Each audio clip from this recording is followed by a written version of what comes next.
Hi book friends, this is Kat. Welcome or welcome back to my channel.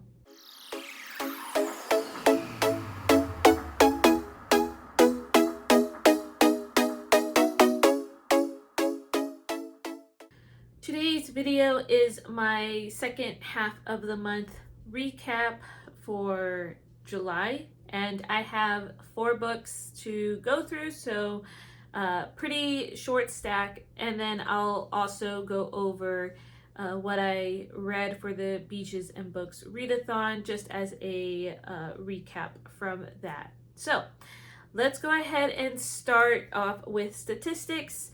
So out of these 4 books, they each got a different rating.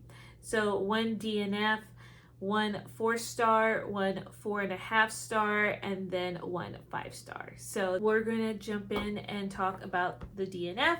And so for Chantel's Read Your Bookshelf Challenge, we were supposed to read a collection of short stories if you're doing the Montgomery Path. And so for that, I picked up A River Runs Through It by Norman MacLean. And I know that this is a movie and it's set in Montana, and we actually took a family trip to Montana. We drove through Montana, and I thought this would have been the perfect book to read. And so we have family up there, and they were getting together for a reunion on my husband's side. So I thought, perfect book. I'll just read a couple of short stories here and there.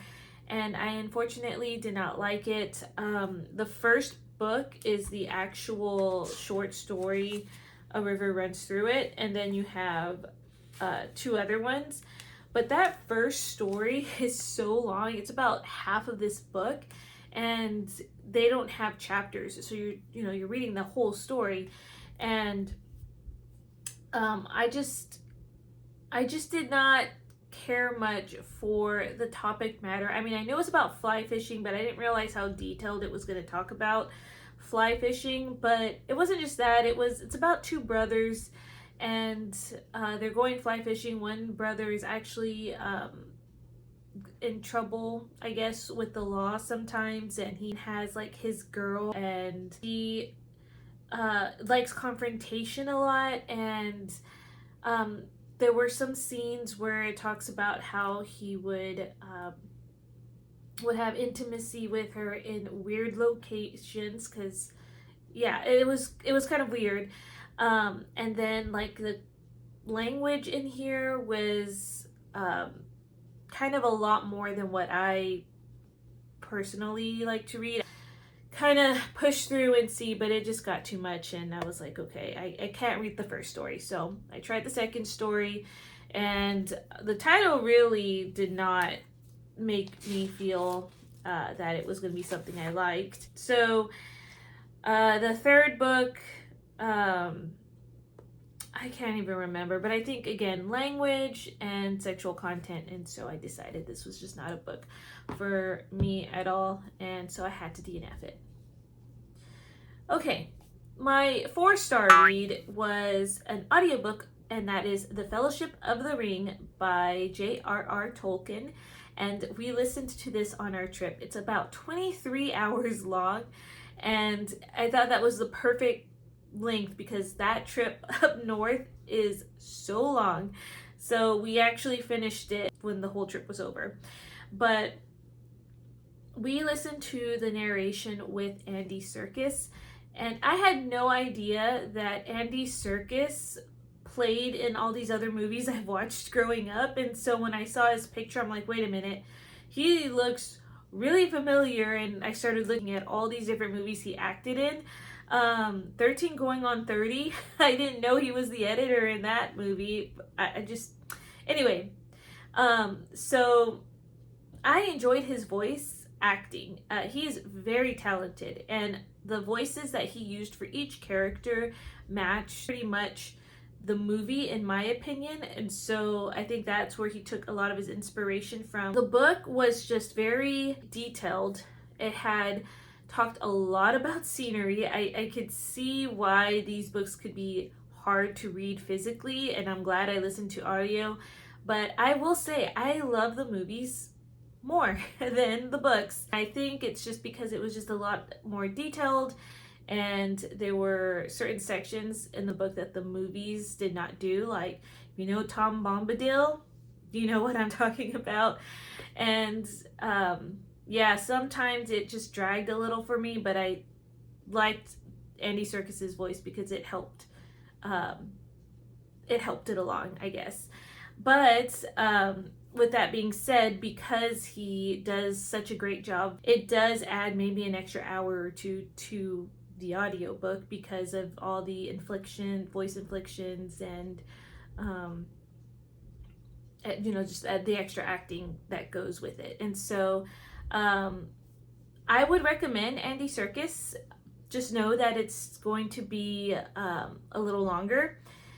And I would recommend this book, especially if you like high fantasy, like epic fantasy, I think is the term, the genre, I'm not sure. I, for one, am finding out that I am not a very big high fantasy, epic fantasy, or whatever the term is, type of person. And if it hadn't been for my love for the movies, I probably would not have picked this series up on my own, but I do like the lore that goes with it.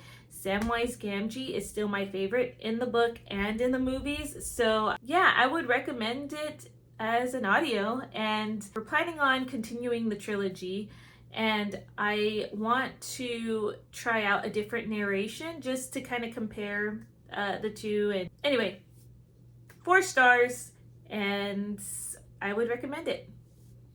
Okay, my 4.5 stars, I have my book right here, and that is the second book in the Ravenwood saga, and that is Flight of the Raven by Morgan L. Bussey. And the large print hardcover books that my library has like this very dark and almost sinister look to them.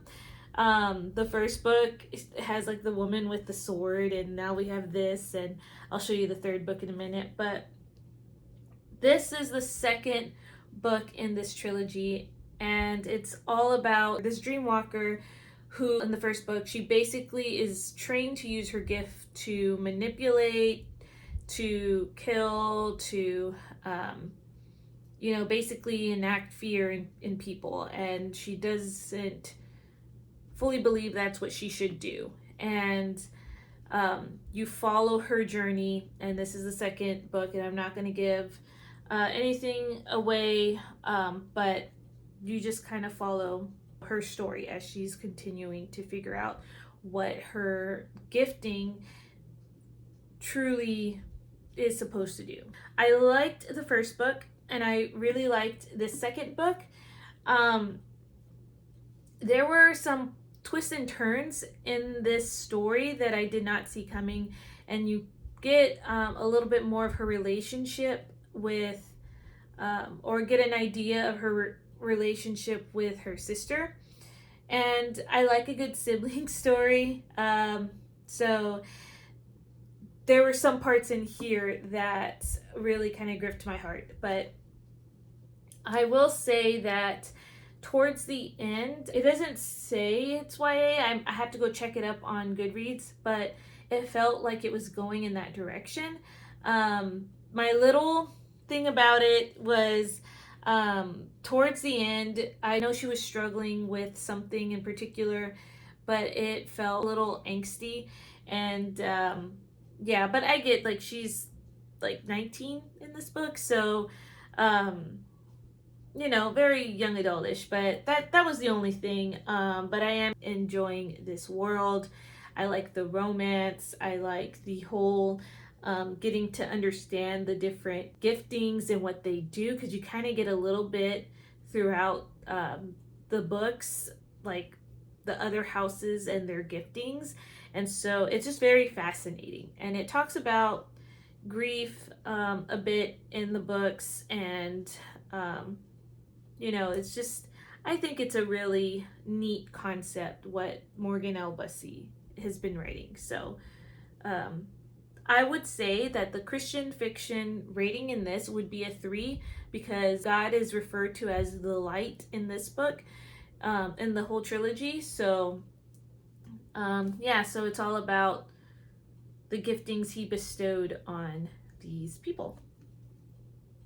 All right, my final read, which is the 5-star, and I am so happy that this lived up to the hype, and this is For a Lifetime by Gabriel Meyer. I finally got to this book, and okay, I am a very, very, very big in history. I love the different like historical time periods and all of that, and especially when it comes to the American early history, like the Revolutionary War is probably one of my favorite things to like look at, which is why the first book in this series I really loved, because I love anything like colonial America, colonies, and what each colony like did for America, why it was founded and all of that. I say all that because one of the time periods in here is during the time of the Salem witch trials, which that was something that really fascinated me. With that being said, this is a really dark time period, and so I was very curious how the author was going to write about it. And then the other time period is the 1900s, 1912 to be exact, and so you follow twins, and I love a good sibling story, and I really, really liked it. It gripped me from the beginning. I was so curious about what was going to happen. And you follow Grace and Hope, and they're both timelines. Hope, I believe, you follow her perspective in the 1912s, and then you follow Grace's perspective during the Salem witch trials in the 1600s. And so I thought that was very clever how to write that, because if the author had written both their perspectives in both timelines, I felt like I would have gotten really confused, but it was pretty simple to follow along how it was written in this way. So yes, this one was so good. I devoured this.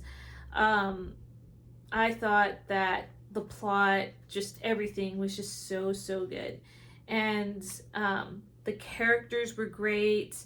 I learned a lot about Puritan lifestyles through this, and just some of the things in there were just so interesting. And then of course aviation in the second timeline. So I highly recommend this series.